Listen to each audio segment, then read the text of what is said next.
আমার প্রিয় বন্ধুরা, খুব প্রয়োজনীয় একটা জানবার কথা তোমাদেরকে জানাচ্ছি। জেনে রাখো, জীবনে কাজে লাগবে।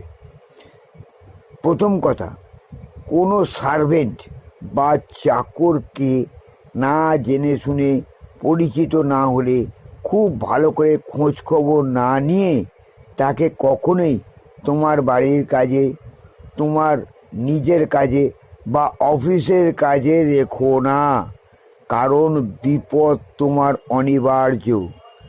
একটা ছোট্ট ঘটনা, সত্য ঘটনা বলছি, শোনো। একজন ভদ্রলোক একটা সার্ভেন্ট রেখেছিলেন তার নিজের জন্য। অফিসের কাজেই সে ব্যবহৃত হতো, নিজের কাজের সঙ্গে সঙ্গে অফিসের কাজ টুকটাক সে করত। একদিন মিটিং চলছে, বস তাকে বললেন, যাও আমাদের জন্য চা করে নিয়ে এসো। তখন সেই ভদ্রলোক চা তৈরি করে বসের ঘরে গেল। বসের ঘরে যাওয়ার সময় যখন সবাইকে চা দিচ্ছিল ওই চাকরটা, তখন বস দেখলো যে প্রত্যেকের চায়ের মধ্যে তার একটা আঙ্গুল ডুবিয়ে রেখেছে। চাটা গরম, তবুও সে ডুবিয়ে রেখেছে। যখন বসকে চাটা দিল, তখন বস নিজেও দেখলো যে তার চায়ের কাপেও ওই চাকরটা সে আঙ্গুলটা ডুবিয়ে রেখেছে। সে মিটিংয়ের তাড়ায় ব্যস্ত থাকার জন্য তখন কিছু বলেনি, চাটা সে খেয়ে নিল। যখন মিটিং শেষ হলো, তখন তাকে ডেকে বলল, হ্যাঁ রে, তুই আমায় যখন চা দিচ্ছিলি তখন আমার গরম চায়ের কাপে তোর আঙ্গুলটা ডুবিয়ে রেখেছিলি কেন রে? তখন চাকরটা হেসে বলল, স্যার, ডাক্তারবাবু বলেছেন কি জানেন? বলে, কি বলেছে? তোর কি হয়েছে?